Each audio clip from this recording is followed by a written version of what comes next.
Welcome to On the Clock with Caroline Clark.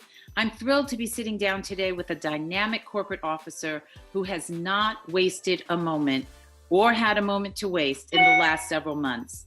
As the Chief Diversity and Inclusion Officer at KPMG with 20 years of leadership in the D&I space, Michelle Meyer-Shipp is on the front lines helping her organization navigate the unprecedented territory of Black Lives Matter in the midst of the COVID pandemic. As the mother of 3 young Black men, she also has been navigating the personal range of emotions and prayers that every Black parent knows too well. Hey, Michelle, welcome to On the Clock. Thanks, Caroline. I'm so happy to be here. Thanks for having me. I'm so glad you made the time for this. Listen, I know that it has been unrelenting, right? We are in the midst of what everyone is calling an unprecedented moment in history, in race relations, in health realities throughout the globe, and definitely in business. So, just to start, can you sort of give me a sense of how all of these things, the collision of the COVID-19 pandemic with the Black Lives Matter movement, have impacted your role and how you just have been going about your daily life? Yeah, sure. I'm happy to. And Caroline, I describe it as kind of like the perfect storm. It's been hard hitting, fast charging. You talk about unexpected. First it was the pandemic. And as a member of my HR leadership team, we were on the front line in our corporations trying to figure out, how do we help our employees navigate? How do we make sure people are safe? Do they come to work or not come to work? Like all of that happened so quickly. And in fact, I recall, I think I was flying back from the BE Women of Power Summit, when this all hit the fan, right? Exactly. And it was scary. It was worrisome. And, from a corporate perspective, I just had to go into high speed. Okay, what do we do to protect our people? And it just never stopped. It was like full speed ahead. And just as, our organization was getting settled, and just as people were kind of getting adjusted to working at home and to Zoom meetings and, Teams meetings and all other types of virtual meetings, then we had, Ahmaud Arbery, George Floyd, Breonna. We had all of these tragic incidences happen that impacted, us as Black people in America, right? And it was like another, big explosion of chaos. And, in a company where we have offices, all over the US, in all of the cities that have been impacted, we had to think about, once again, our people, their families. We had to deal with, the fear, the anger, and all of the emotions that came with that. So it has been literally 5 weeks, 6 weeks of intense, nonstop crisis management. I mean, I truly, in my career, have never seen anything like this before. It's been incredibly daunting to navigate. Yeah, and as the head of diversity and inclusion, the crisis has come directly to your door. Yes. When it was just the COVID pandemic, that was impacting our community, the Black community, more adversely than any other community across all platforms, right? Economically, health-wise, housing-wise, employment-wise. And then suddenly it was Black Lives Matter as well with the killing of George Floyd. I've watched your LinkedIn, and you've been really outspoken on this, very honest and very candid, which we don't always see with corporate leaders from the beginning, in expressing your feelings, the feelings of your teammates and colleagues you're working with, and the feelings of your colleagues and peers in the D&I space. Because I think, this is not the first time that we have had, sadly, a George Floyd incident. Mm-hmm. It is not the second, third, fourth, or 20th, right? That's right. We have been in these moments before when you have been in positions of leadership. This has just been extraordinarily different. Yeah. And that has directly impacted those in corporate D&I leadership. Can you talk about that and Yes. why this was different and how this was different from day one? Yeah, yeah. So I think it was different from day one for a couple of reasons. I mean, one, we were all living at home, navigating through the first pandemic, right? So we're already unsettled. Nerves are already on edge. People are already out of their normal environment. So that was the first thing. I think the second thing that was different was that for the second time in a couple of months, we had on video the killing of another innocent Black man and several other incidences like just before Ahmaud Arbery. So it was and on video, like live for the world to see. So I think all of that coming together literally just set people, with a state of total unrest, worry, fear, all of the things that people have been experiencing, including myself. Yeah. And we knew without a doubt as chief diversity officers that this was going to impact the workplace. I mean, people are home, they're in their communities. We knew it was going to show up. And sure enough, I mean, not a day went by. It was the very next day after Memorial Day that, my phone started ringing, the emails started flying, and people were automatically demanding a corporate response. I mean, we didn't even have time to think. And what was interesting for me as the chief diversity officer was that I knew we had to say something. And I knew my CEO reached out to me and said, let's say something. But candidly, Caroline, I was trying to come to grips with my own emotions. And I kind of was in a state of denial initially, and I didn't want to talk about it. I needed like 48 hours to just kind of get my head together and figure out, how I dust off my pain and how I dust off my worry and, go to the corporate response and do what I needed to do for my chairman. And it was tough. But, the thing that I'm really proud of is that I didn't have to go tracking down a CEO and beg him or her to reply. My CEO came to me, she called my cell phone and she's like, okay, what do we need to do? Tell me what to do. Let's do it. And she and I went into instant coordination mode. And the first thing that we did, just like we did with COVID, was we have to check on our people. Let's reach out to let them know we're here. We see them, we care. We know what's going on. We know it's disturbing. We know everyone is feeling a certain kind of way. And we immediately went out with our internal message. And in addition to, of course, doing the obvious, restating our position around, diversity and inclusion and, our place against hate, and our stance with justice. We also reminded people that we knew that they were hurting. And we reminded them of all of the resources we had available for them. And what happened from there was just incredible. We had a firm-wide town hall.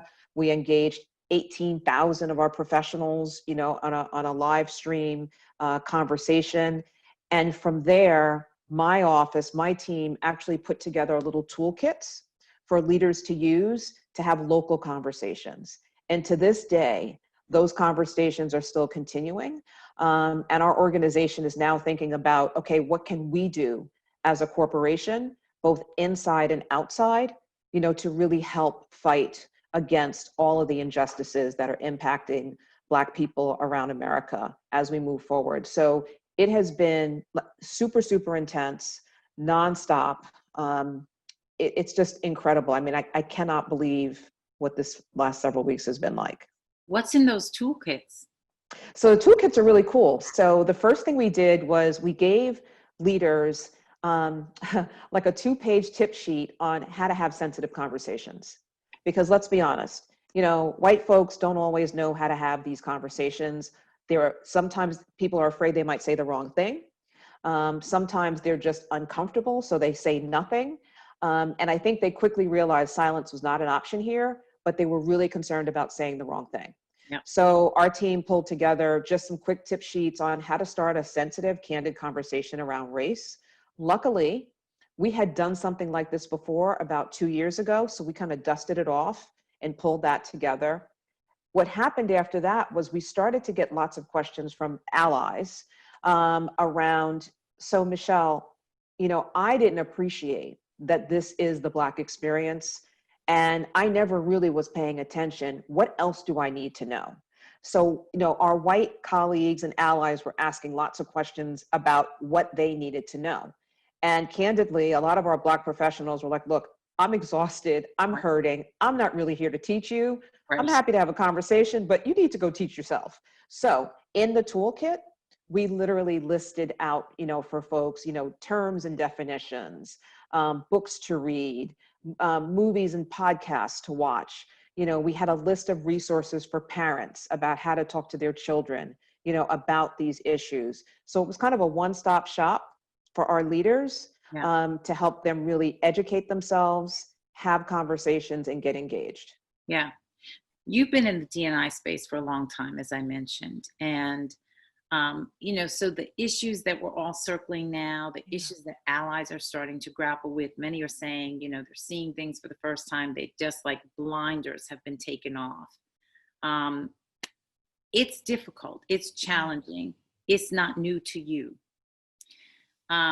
Does this moment feel genuinely different? You know, I know that we haven't talked about it yet, but when you talk about having to dust off, you know, your Yeah. own pain and what you were going through in order to dial into your leadership mode at work, you had to dust off your family. You have 3 young men in your house Yep. and a husband, not as young, right? Mm-hmm. So, I mean, this is a deeply personal, deeply resonant, Yes. very real, like you wake up every day, I need my sons to make it home today type. Yep. Um, so does this feel new? Does this feel different? Does this feel sustainable? Are we going to really make this a difference maker? You know, Caroline, I hope so. It does feel different. And I don't know if it's because I'm at a company. I mean, I'm at KPMG 2 years. I don't know if it's the company. I Yeah. don't know if it's the people in the company, but it does feel different in that there is a level of engagement that I have not seen before. Now, like you said, this is not our first rodeo, right? So we've seen this before. And I've been in other organizations when we had Ferguson, the Charleston Nine, you know, in other instances. And it was, you know, a lot of let's have the town hall, let's put out a message, and then that's it. Right. This is different in that these conversations are going 5, 6 weeks later, and I'm not leading them, right? They are being led by the leaders with my backing, with my toolkits, and they are continuing to push. The other thing that's really interesting is our leadership team like went out with big, bad, bold statements, not about what it's going to do outside, but what it's going to do inside. And it made those commitments, our leadership made those commitments to, like I said, 18,000 people verbally and in writing. And, you know, our CEO is now literally having like weekly meetings, pushing, pushing, pushing. So that's different. That's very different. For me personally, it's not different. I'm just as scared as I was before. I probably am a little bit more scared because now that we're seeing all of this stuff happening real time, you know, on our mobile devices constantly. And even since George Floyd, there have been other instances, you Yeah. know, every single time these guys walk out of my home, I pray.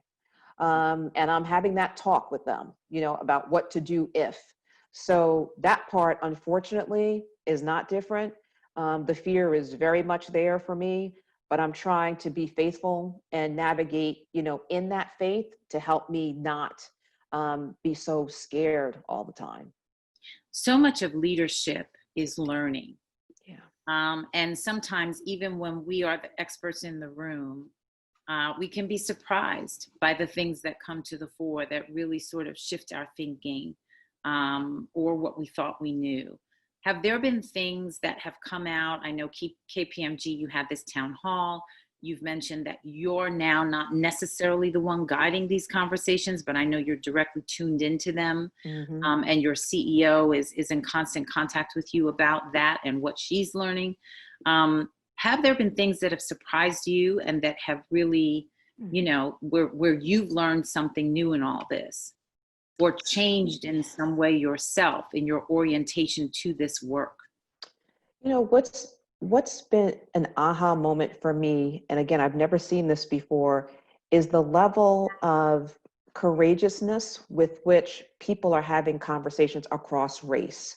So never before in my career have I seen white folks and Black folks having hard conversations and acknowledging that it's uncomfortable, but having them nonetheless. I mean, I've had random white folks that I work with that live in my neighborhood that I, see from, call me up just to talk about this, to start out with me to say, hey, Michelle, how are you doing?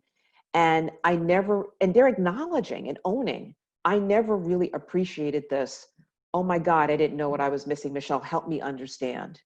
Is this really your lived experience? So those conversations are really, really different.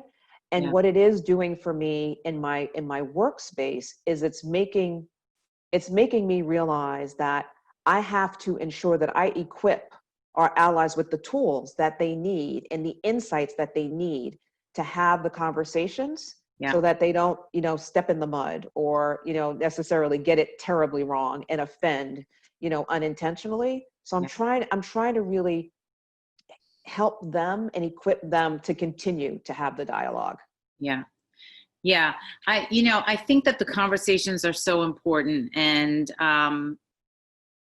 to some degree, conversations have been had for a long time, but you're right. People have been given permission now Yes. to Yes. really take things to a place they've never been willing to go before. And I think that's both Black people and white people and every other race and ethnicity of person who's also engaging, because these conversations between Black and white, which are their own distinct reality, do have ripple effects that can shift the equation exponentially for race relations and ethnic and religious and gender relations across all platforms, which really can change the world, right? I think we have a sense of that. But there's also a question, and we have such short attention span, and we're such impatient people. And I think that the urgency of the question is starting to be felt. I'm sure you're feeling it in your seat. Is how do we go from shifting the conversation, yes, to shifting power, to shifting resources, to shifting opportunity, to shifting fairness, to shifting mindsets and behavior around these issues? That is where the change really takes place. Yeah. Yeah, And that I think that's a great question, and ultimately it's a that's your deep work. one, right? So, I mean, I think the first thing that what I've tried to do in my organization is really hear the voices of our people, in particular our Black professionals, to say, okay, this is happening out there. What can we do in here to make your experience here better? Tell us what you need. Now, by the way, I know the answer to these questions because I live it every day myself, but our leaders gave us the opportunity to hear it from all of us, right? So those insights, those stories, that shared experience that our Black professionals are, being really honest about and really vulnerable about with our leaders are hitting home in a way that is helping the leadership realize what actions we need to take inside to move forward. So it's not just focused on, okay, this is happening out there. We know you're upset. We're going to get over this. Let's just wrap our arms around you and we'll get past this. Right. It actually has been more of a, okay, we get that there is not equity in the world. We get that, you have a different lived experience than the majority. Let's talk about what that means in here. And let's figure out what we need to do about it in here. So for us, KPMG, what I love about the leadership is they are very strategic. So this was approached with, okay, we've gotten all this feedback. We've heard all these insights. We know all these things now that we never knew to know before because we never really asked, right? Now that we know, what is our strategy for moving forward? So we actually just formed, this new strategic framework. We, got some leaders, some very senior leaders to take ownership of driving it forward. And they've committed to meeting with me and our team on a weekly basis to identify goals, actions, and a timeline. They're not playing. So you have to be, I guess my answer is you have to be intentional. You have to be specifically intentional, come up with your North Star, and then put your strategy together to execute. Otherwise, it is just going to be another series of unfortunate events that, you know, calms down and everybody moves on. And I am adamant that we can't let that happen this time around.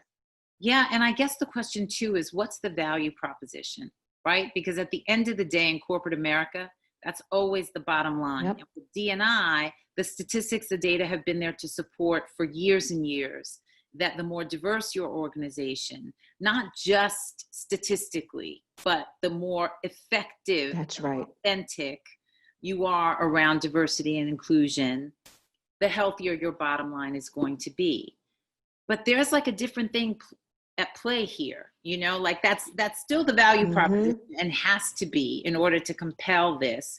But there's Right. something else compelling this here, right? Which just is sort of about humanity and Yes. injustice.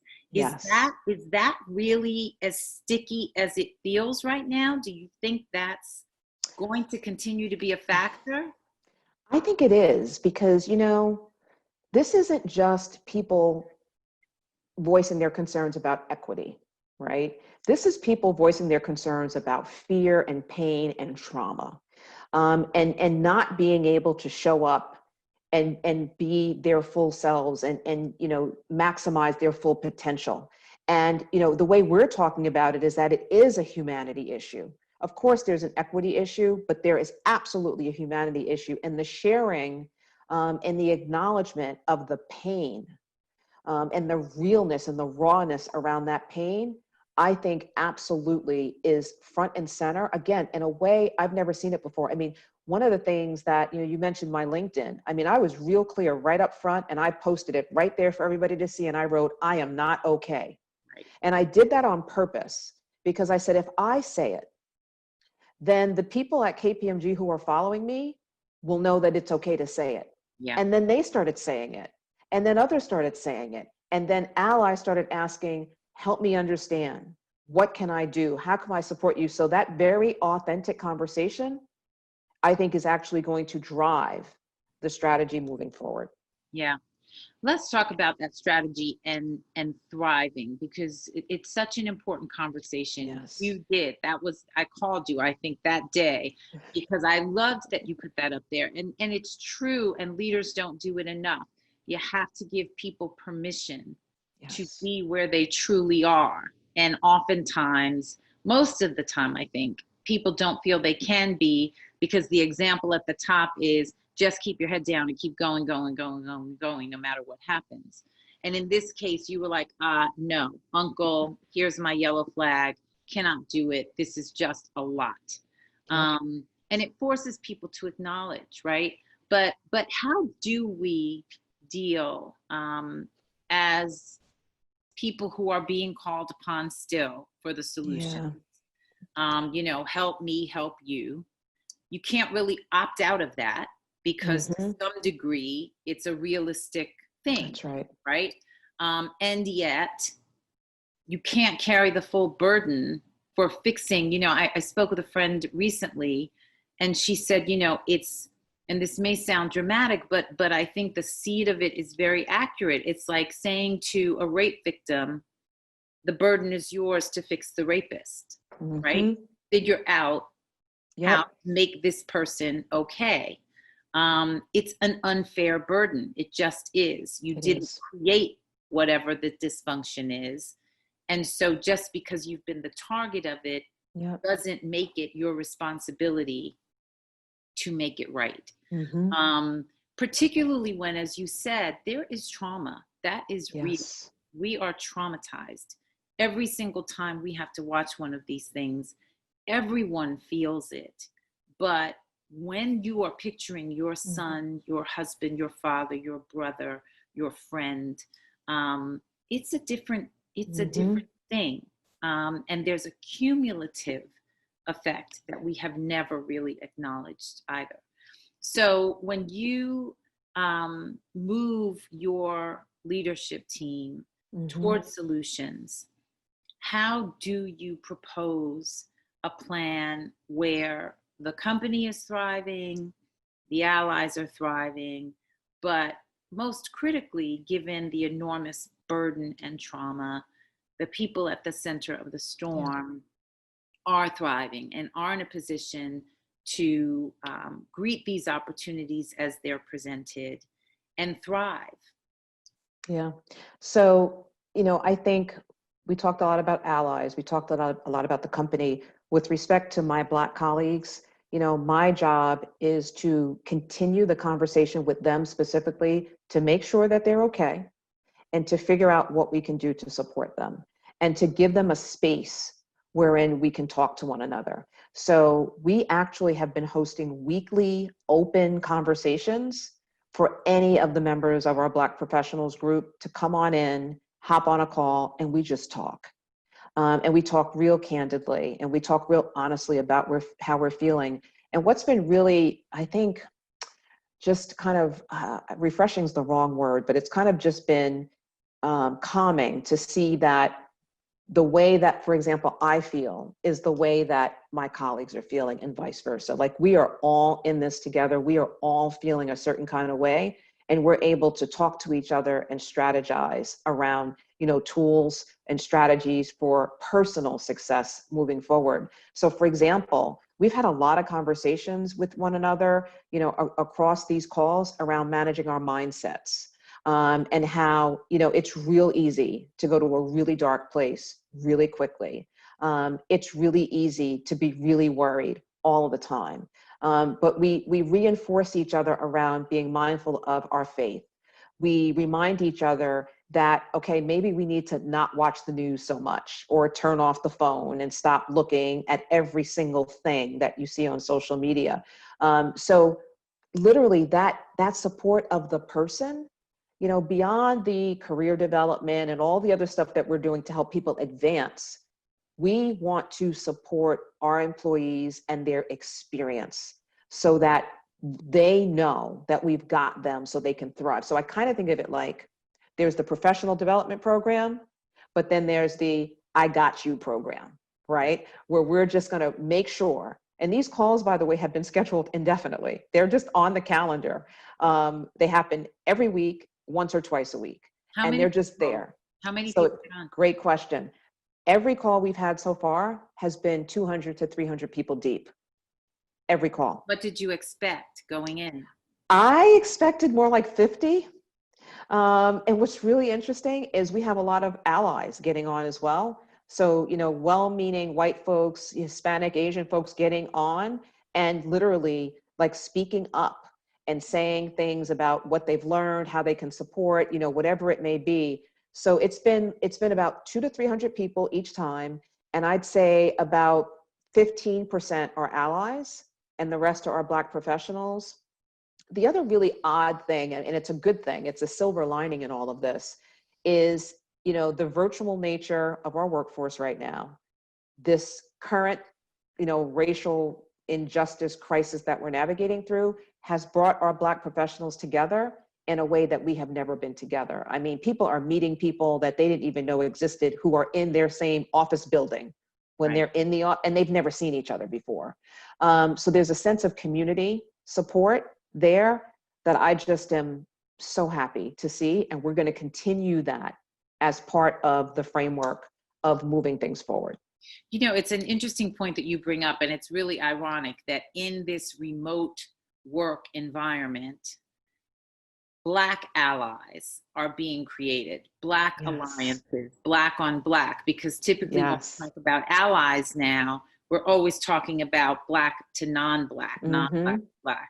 Yeah. But there is a real need, as we know, in Women of Power. This is what we constantly talk about, for us to be allies to and for each other with a constancy and a consistency and a deliberateness that we never break path with, because if not us, who, right?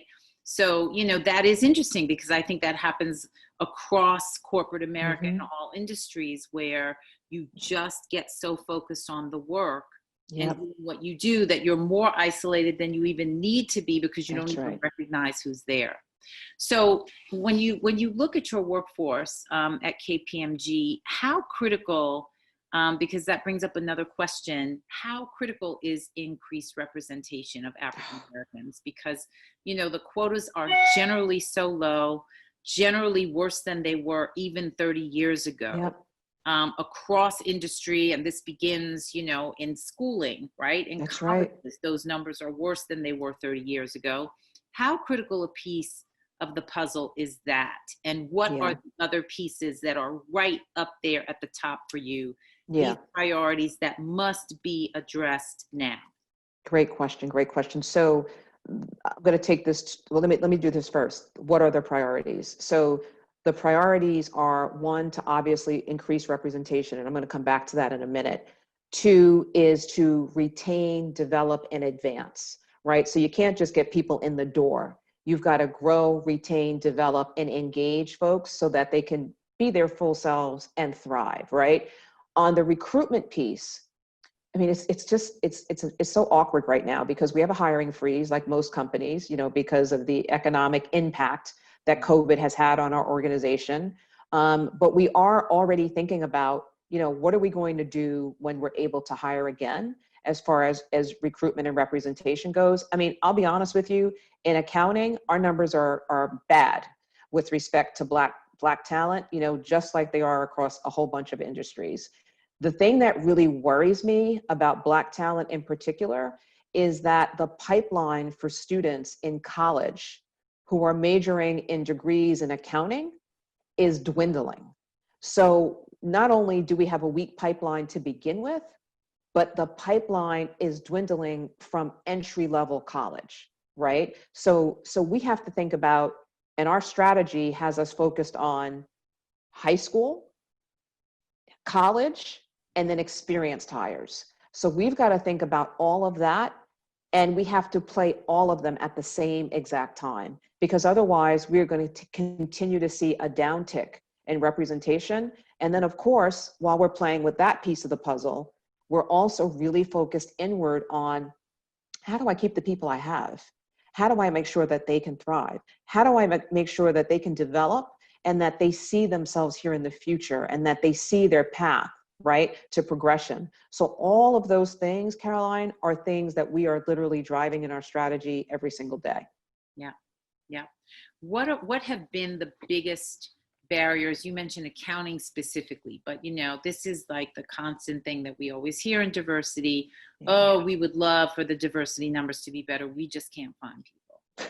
And that's, you know, and that's across, I mean, the tech sector loves to run that song all day. And, you know, obviously not everybody who works in tech needs to code. Not everybody who works in tech needs to program. You know, but this is the song that we've been hearing this forever and ever and ever and ever. And yet we know that there are specific instances where that is an issue. Engineering numbers, you know, for Black women, they're almost non-existent now. You mentioned accounting.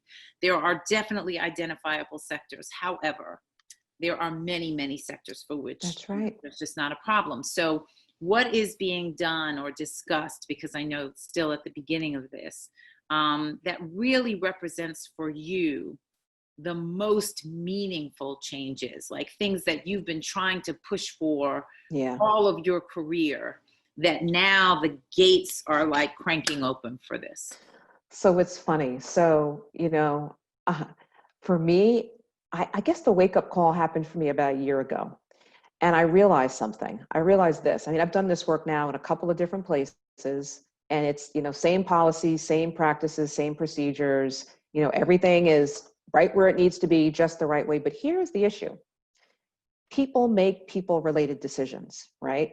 People are making the hiring decisions, the promotion decisions, the assignment decisions, and there is unconscious and conscious bias. It's there. It's real.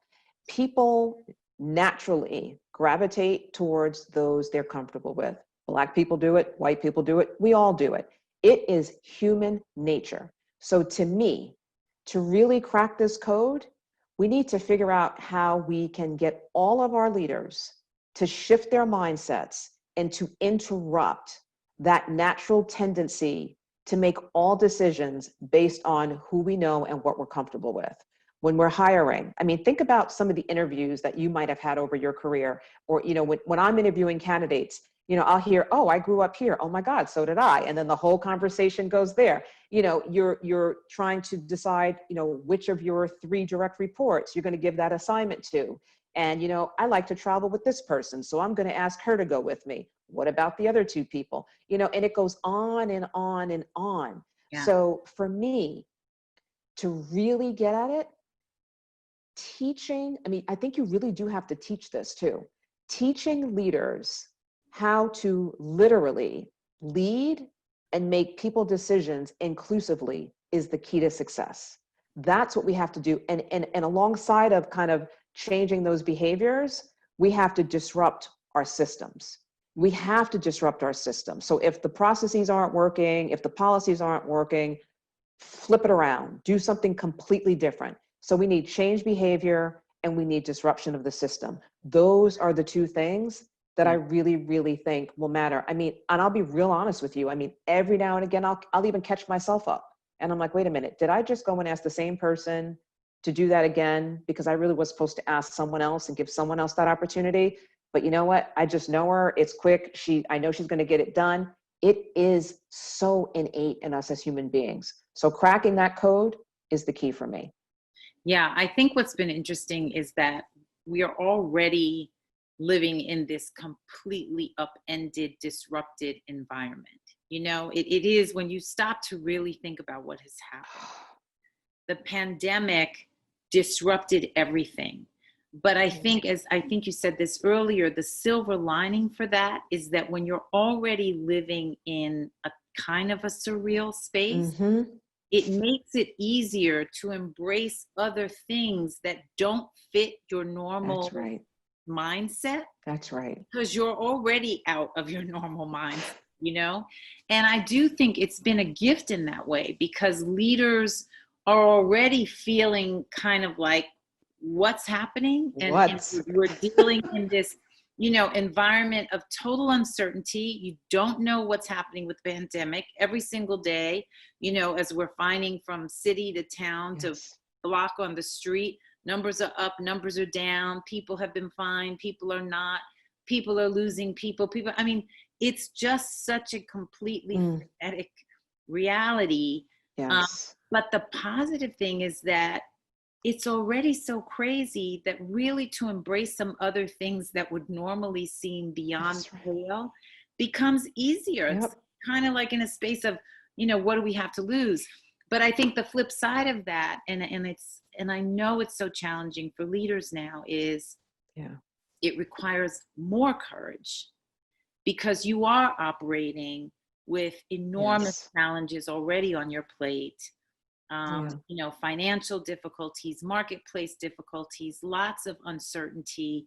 And so to have to cultivate really challenging, complex, new modes of behavior, less policy on top of that, I don't know. What does it take to do that? What have you seen the leaders you most admire pulling into play to bring that? What have you yourself found yourself calling upon, to have the courage to be candid on LinkedIn, to have the courage to be honest with your CEO when she's asking a question, frankly, you didn't think you'd ever get asked. And the onus is on you to really guide her in an unprecedented situation. I think what's done it is something that we talked about a little earlier, which is this humanity issue that is right in front of our faces. I think the fact that, the leaders in power, who are majority white folks, right? They are actually seeing real time in a really raw way, the inequity, the injustice in a way that they can't deny. Their people, their leaders, me, myself, we are sharing vocally and loudly that we are not okay. And I truly think that that is what is causing the behavior to already shift. Again, like I said before, my leaders running off and having their own conversations about race, that never would have happened 5 years ago. Never. But there is such a connection to, and I think there's some empathy there, there's compassion there. People are really seeing it in a way they've never seen it before. And I think that is going to cause and drive the behavior. I mean, some of the conversations I've been in over the last few weeks, I hang up the phone or I hang up the Zoom meeting or whatever platform it is. And I'm like, I can't believe that I just had that conversation with this person. And wow, that was incredible. And wow, I can't believe this person asked that. Or wow, they're actually going to try something new. So I think the reality of all of this is going to help us get to the point where the behaviors will start to shift. Now, I'm not going to lie, it's going to take a while because it's kind of like rowing a boat, right? You can have some people rowing the boat in the right direction, but if everybody's not, then Yeah. we're just kind of still in the water. Yeah. So we can't take our feet off the gas pedal. I have to stay really diligent with this. And it's actually funny, I'm actually building in to the strategy a piece that we call out specific to inclusive leadership education in an ongoing way. Yeah. And building out what that looks like. So even when, the natural conversation might, wane or slow down, there are pieces in there that I am intentionally putting in front of them to say, oh, no, we're going to keep this conversation going. Yeah. So that's the way I'm going to play it.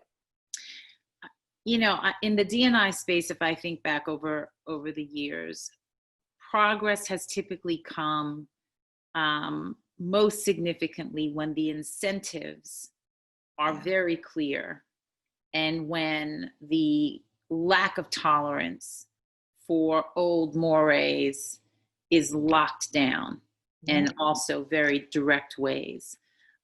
So as you put together new strategy to be implemented at KPMG and as you talk to your peers across industry in this space, as we all try to formulate, a better present, not just future. What are the things that you expect to be clearly incentivized? And what are the things that you believe there will just be zero tolerance rules around that we've been tolerating for far too long? Yeah. I think that the things that should be incentivized are all of those pieces that support the recruitment and the movement of our Black talent and other underrepresented talent, right? It's like, what are leaders going to be able to show when they do their performance self-assessments, right? Mid-year and end year, to say, these are the things that I have done proactively to move the needle, right? To get Black talent into the C-suite. These are the things I've done specifically. I want to see those things. When I see those things, those are the things that will be incentivized. The things that obviously will not be supported, is behavior that is contrary to that. So passing over people for assignments or, not like intentionally not casting a wide net and just going quick to just make a hire. And of course, any type of bad behavior, discriminatory practices, harassing jokes, bullying, making light of and things like that. That absolutely is a zero tolerance game, in my opinion. So I think we have to keep that in mind. And I really do think too, unfortunately, and you and I have had this conversation, as a CDO, I'm an influencer, but I don't necessarily have the power to hit the switches, right? In the organization, like the leaders have to do that. Right. So our new CEO who just came in this week and into his seat, I was so proud that he literally right out of the gate, first meeting, first day, talked about this and the fact that he wants diversity and inclusion, right? And the improvement of how we look as a firm and the advancement of our Black talent to be his legacy. And he said it clearly, there was no wavering. And he told his leadership team, and I'm holding all of you accountable for that. I'm like, well, you know what? Drop the mic, because in my entire career, that's the first time I've ever heard a CEO say that. Yeah. And he means it. So I'm really excited about that, because I think that, coupled with a recognition of the things we incentivize and the things we don't, and that strategy will actually really help us do something different in a positive way that will be impactful. You made an interesting point also about the CDO reality, which is not There is not one model of chief diversity officer. Many corporations still don't even have them. And they sort of run the spectrum from, reporting to the CEO and highly impactful, highly empowered to, window dressing, to be perfectly honest. We know this. But this has shifted this position. There is a spotlight on these positions now. There is a very clear need for them. There is a burden, frankly, being placed on them, and a visibility that has not been there before. Do you see a time, potentially in the near future, where the CDO position becomes more of a direct seat of power and not just influence? I would hope that that would start to happen now. Because again, I mean, I'm an employment lawyer. I've been in this work for a long time, 25 so years. And it's time now. I mean, like I said before, this is the first time I've seen anything like this. So if there was ever a time, now's the time. And I would encourage, organization leaders to really appreciate that. The CDO has to have a seat at the table where the key decisions are being made. Again, because the CDO is going to see things that other people don't know to see. So, if you kind of have that, and I actually call us chief disruption officers, right? So if you have your chief disruption officer at the table, that person is going to be kind of your devil's advocate to help you check things all of the time. We absolutely need that to make sure that we have the kind of disruption happen that needs to happen to change the behaviors and to change and disrupt the processes. Yeah. And if you don't have it, right, or if you have it, but it's, not true power, it's patently in the space of disregarding the importance of any of this. Like, why bother? Yeah, and it's funny. I mean, I have a host of friends who are CDOs, obviously, and we talk about this all the time. It's almost like you get to a point where you feel like you're on a hamster wheel. You're just saying the same thing over and over and over again, and you're wondering, is anybody ever going to listen to me, right?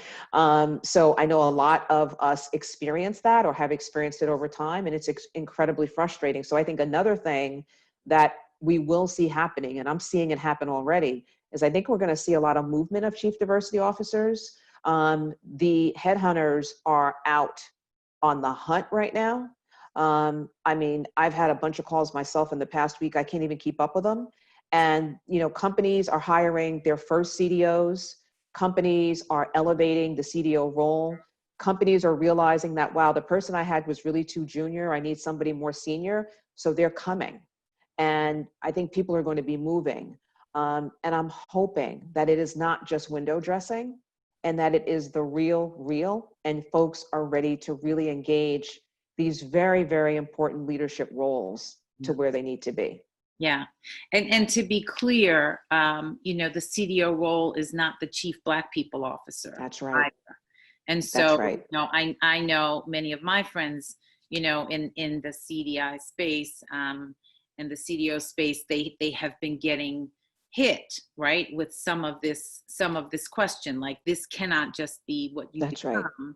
because diversity is a broad spectrum of things and the issues extend beyond us. This happens to be a particular moment of reckoning, we hope, and reimagining for Black people. And it does occupy a very specific space within the diversity agenda. But it is not everything. And toward that, how do you balance?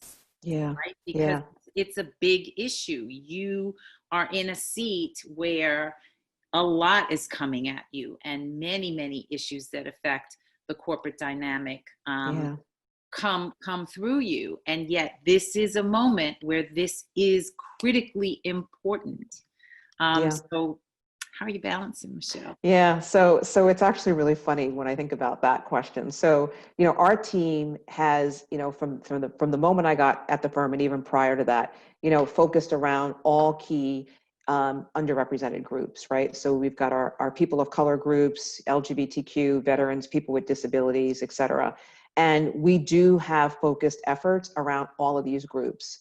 As we think about how we prioritize, the data tells the story, right? So if we look at our data has made it really clear for us where we have our greatest gaps and where we have to really make a deep, deep dent versus some other areas, right? So it really isn't okay, we're going to do this and not that. It's kind of where are we going to tilt the scales at the moment, right? While we keep everything going, but where do we need to focus at the moment? I kind of speak to this one like I speak to when people say to me, well, Michelle, what's Black Lives Matter? I'm like, well, you know what? Think about your bones in your body. If one bone is broken, of course you care for all of your bones and you care for your whole body, but you're going to take care of that bone, right? So right now, I'm taking care of my Black professionals to make sure they're okay. We're still doing all the other work. That's all still going on, but I have to make sure they're okay. And we have to make sure that we are strategic about how we help, recruit, retain, develop. And then, oh, by the way, we've got all of these other issues to care for as well. Not sure if folks notice this, but as we were dealing with all these racial issues the last few weeks, we had some pretty amazing, well, good and bad things happen with respect to the LGBTQI community. Right. And so while I'm dealing with, the issues for my Black professionals and our strategy around that work, I was also dealing with oh boy, the Supreme Court just did that. That's a good thing, but wait, so-and-so is trying to do this. We had immigration issues pop up. So I am navigating all of that at the same time. And Right. it really is around prioritizing, and it is around having a strong team around you to whom you can delegate the work so that everybody's able to carry all of those critical pieces forward. Yeah. And you're navigating motherhood of 3 young men, your youngest of whom is about to go off to college and has been heavily recruited for his football prowess. So very excited for him. As you look at your sons, Yeah. Who are sort of staggered close to each other, all just launching into the great big world. What is your realistic hope for what corporate America, the business framework, America is going to look like as they really take those first giant steps into being a part of it? Yeah, that's a great question. So my realistic hope is simply that they have a fair chance, and that they are treated with dignity and respect. I mean, that's it. Like, just please, I ask that my boys be treated with dignity and respect as they navigate the world, from the moment they step out of our home to the moment they get to their destination, and then when they're in their destination, right? I want them to have all of that. It's funny, and you and I have talked about this. I mean, I personally, as their mother, in light of everything that's going on out there, I'm scared. I'm always scared for them. The pandemic, the violence issues, the injustice. They're Black young men in America, and that's a dangerous place to be right now, right? So I worry. But it's funny. They have consistently, like, literally, one of them took me one day and he kind of shook me and he says, Mom, stop it. He's like, I am going to live my life. I am not going to let fear cripple me, and I need you to support me. And it was kind of like one of those moments where I was like, whoa. He's like, I am getting in the car, I am driving out, and you know what? I'm going to be all right. And all I can do to that as a mom is support him, inspire him, because he's confident and self-assured. I can't strip him of that with my own fear. Yeah. So, friends like you, are there for me to help me talk through my own stuff. I pray a lot, and I just have to know that God's got them and that they're going to be okay. Yeah. But my realistic hope is dignity, respect, and an equal opportunity to thrive every single where that they go. Yeah. Yeah. I love that story about your son and our children, younger generations. They are bolder. Yeah. They are ready, it seems, and they are not willing to tolerate a lot of the things that, frankly, we were raised to tolerate. But I know that there have also been those days in the last few months where one or another of your sons have been on their knees in tears. Yes. And yes. you have been on your knees in tears. Yeah. And I have. And, you know, I wish for us far fewer days of tears and many more days of what you were saying, celebrating the ability to just live in the world in Yep, safety with opportunity like anybody else. It's that's all right. we want. That's right. Michelle, thank you. Thank you so much. Thank you for your work. Thank you for the taking the time, because I know you don't have any. Thank you. I'm happy to be here. I love this conversation with you, my friend, anytime. Always. Thank you. Good luck with Thanks. everything. Good luck with KPMG. Good luck to your new CEO. And thank you for joining us, everyone. Have a great day.